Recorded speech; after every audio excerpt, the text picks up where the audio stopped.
Tämän videon avulla kerron, miten 5 liikuntatehtävän avulla voimme seurata alakoululaisen liikuntataitojen kehittymistä. Kinkassa hypätään yhdellä jalalla maahan asetettujen merkkien yli. Merkkien välinen etäisyys kasvaa jokaisella ylityksellä 20 senttimetriä. Juokseminen ja erilaiset hyppelyt kehittävät liikkumistaitoja, eli jalkojen kimmoisuutta, voimaa sekä koordinaatiokykyä.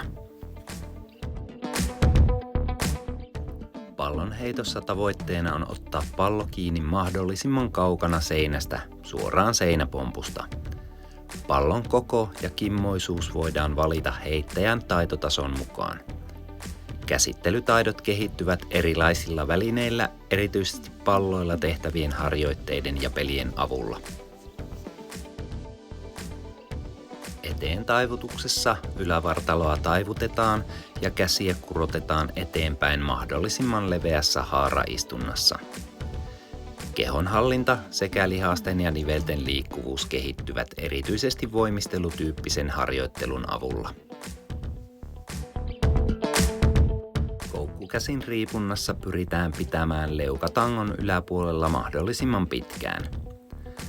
Ylä- ja keskivartalon voima kehittyy luontevimmin erilaisten kiipeilyharjoitusten ja tehtävien avulla. 15 minuutin reippailussa edetään annetussa ajassa itselle sopivalla vauhdilla niin pitkälle kuin mahdollista. Kestävyyskunto kehittyy ikätasolle sopivaksi huomaamatta riittävän ja säännöllisen hyötyliikunnan avulla. Fitness Decathlon monipuolisuusanalyysi helpottaa liikuntataitojen kehittymisen seurantaa ja havainnollistaa eri liikunnallisten osa-alueiden riittävää ja tasapainoista kehittymistä.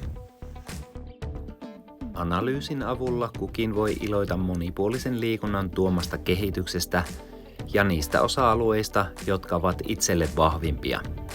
Kokonaispistemäärä kertoo tärkeimmän, eli ikätasolle riittävän kehityksen suosituksen.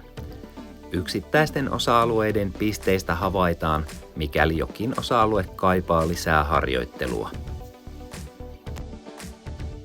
Fitness Decathlon liikuntatehtävät ovat jo itsessään monipuolisia harjoituksia, ja niitä tekemällä alakoululainen huomaa nopeasti kehittyvänsä entistäkin taitavammaksi liikkujaksi. Tsemppiä ja iloa liikkumiseen!